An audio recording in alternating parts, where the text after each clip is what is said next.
Қайырлы күн, 19 желтоқсан 2021 жыл Қордай ауданы Сарбұлақ ауылдық дене шынықтыру сауықтыру кешенінің құрылысын салу. Бас мердігер Ісмәр, келісімшарт 309 миллион, техникалық қадағалаушы Себнар 9 миллион, авторлық қадағалаушы Алистрой проект 90 миллион дейма, сметалық құны 344 миллион теңге.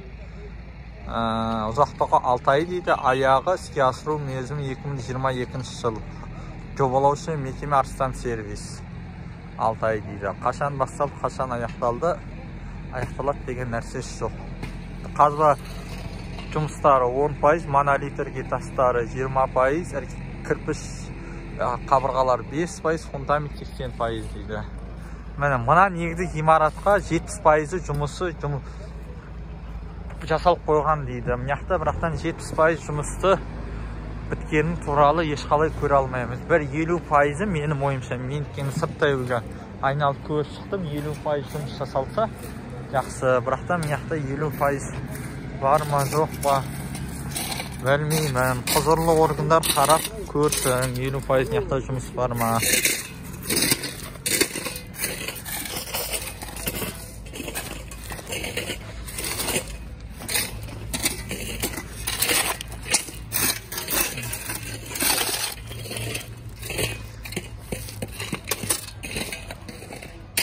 Әлі мына жағы жабылмаған, монолиттер құйылған, мына бетон құйылған, нелер әкелінген. 70% қызмет жасалған деп айта алмаймын бұл жерде. 70% қызмет жоқ бұл жерде, жұмыстары жасалынған.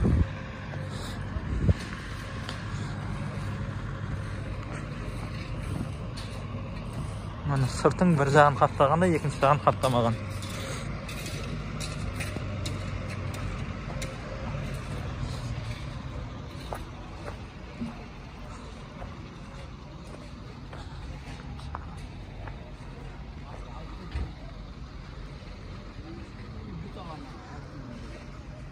Ассалаумағалейкум.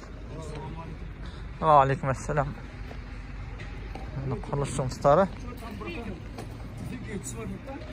Тікелей эфир. Сіздер жұмыстасыздар ғой? Жоқ. Сіздер жұмыстасыздар, сіздерден ол үшін бұрқат сұралмайды. Міне, әлі терезелерін әлі толық қойып бітірмеген, тек қана міне көрініп тұр, енді терезелер салынған. Мынау бетонның енді құйылып жатыр. Көріп тұрсыздар.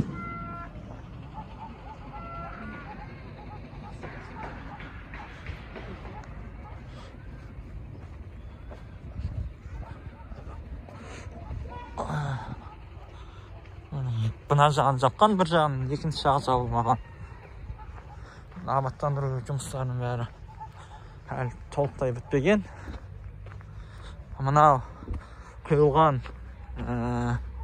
цемент пен құйылғандардың бәрі қыстың күні қалай тұратынын бір Алла біледі. 70% жұмыс дегенге мен ешқалай сене алмаймын. 70% әлі жұмыс бітпеген бұл жерде.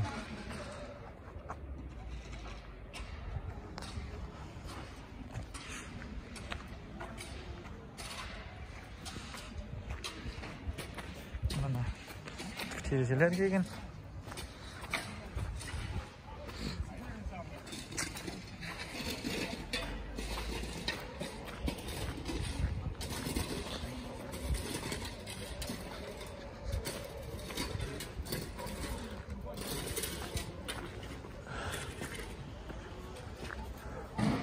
İçinde yoğan.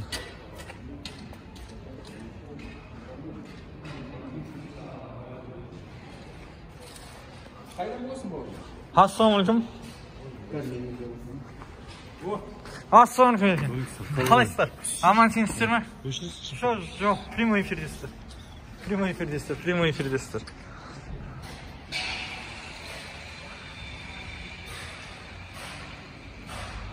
Міне Құрылыс жұмыстары.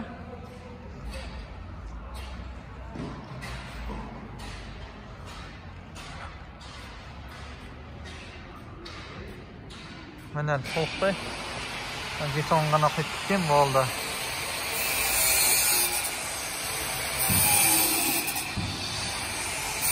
Әлі жұмыстар жүруде.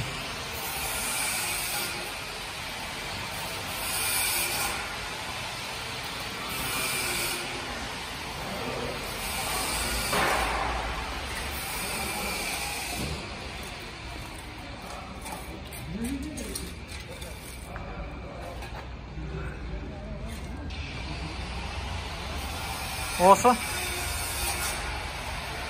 достар,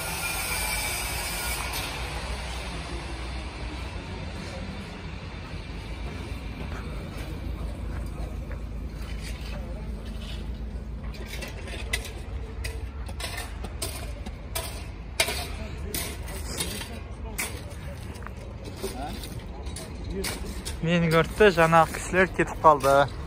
Біреуден сұрайтын адам да жоқ. Не деп сұраймыз?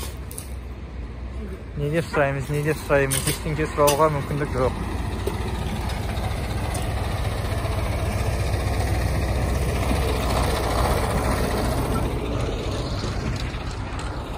Осы жұмыстары.